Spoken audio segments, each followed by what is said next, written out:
Welcome back, everybody. The Science Mill in Johnson City offers hands-on learning and interactive experiences for kiddos. And you know what? Adults learn something too. And their brand new exhibit, STEM in the Wild, opens this weekend. Joining us now is wildlife artist and conservationist Jerry Ayer to tell us a little bit more. Jerry, good morning. Glad to be here. Thank you. Thank you for joining us. Let's talk about your work and why this new exhibit is so important. Well, it's very important because we really want to promote conservation through education, because we feel that if people learn about animals, then they're more likely to protect them and respect them than if they don't know. They just don't seem to care as much. Yeah, it gives you a little bit more empathy, sympathy for the animal, especially if you know that they're endangered. Oh, yeah. Maybe we've had an impact on their habitat, that sort of thing. Absolutely. I mean, everything we do impacts these animals, right? And so it's super important. And I just want to let everybody know that all the specimens in our exhibit, they were all donated from zoos and sanctuaries. They all perish from natural causes, and they're just used for education now. Okay, yeah, that's an important note that you want to get across to folks. And so the two really beautiful animals that we've got here on the table today, where did these two come from? Well, this is the North American river otter. It's probably the most abundant of all the otter species, but surprisingly little is known about their life in the wild. They tend to live alone or in pairs, but they do socialize in large groups. There's some really interesting characteristics they have. If you see his eyes and his ears, they're located high on the top of his head, and that's for surface swimming. But he's a great diver too. He has specialized muscles in his nose and his ears that close them, and it keeps water from getting in there. He can dive almost 40 feet deep. He can hold his breath for like 4 minutes. He has specialized hairs that when they're wet, they trap microscopic air bubbles, and that keeps him buoyant. But more importantly, it acts as an insulator, so it keeps him warm from that cold water. Now, when he's diving deep under the water, he has a really interesting physical adaptation. It's called a translucent nictitating membrane. Translucent nictitating membrane. Yes. Okay, we're learning today. You got it. And that's basically an inner eyelid that is clear that he rolls over his eyeballs. So when he's down there swimming around, he has protection, but he can also still see. So he's got his own built-in otter goggles. Otter goggles.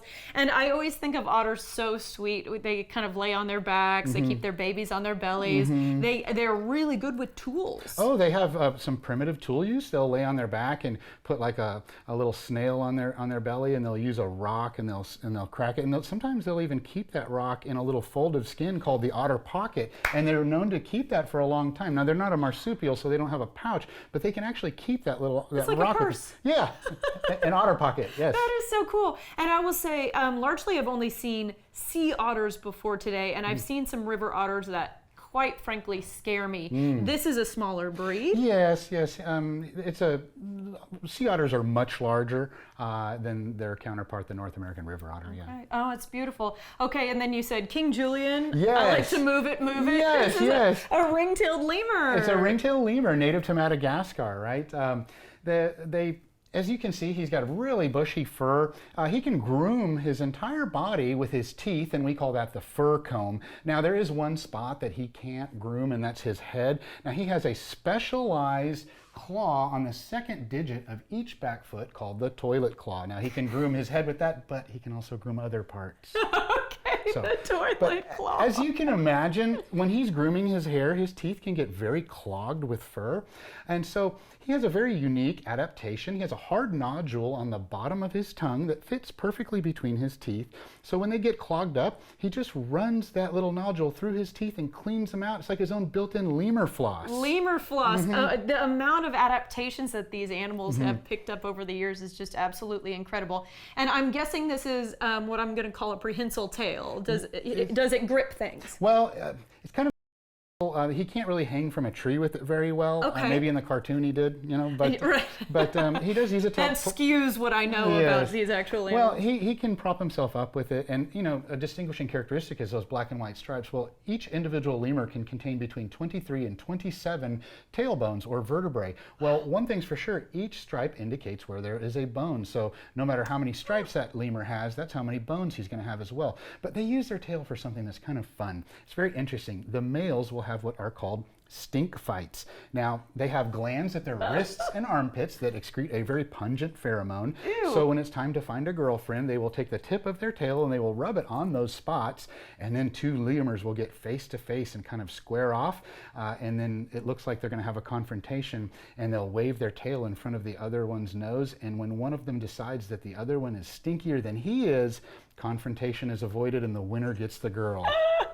That's love. To stink someone out. That's how you get the girl. That is Yes. really fascinating. Yes. Okay, you are teaching me so much. I just feel like we could hang out for a real wow. long time, but unfortunately we're in our last minute here. Yes. So you've got weekly presentations happening during your exhibit, and it looks a lot like this, right? Yes, we have a variety of animals. I mean, to give you a little teaser, we've got lions, tigers, bears. Oh my! Oh my. I mean, we've got anteater, aardvark, leopard, wolf, sloth.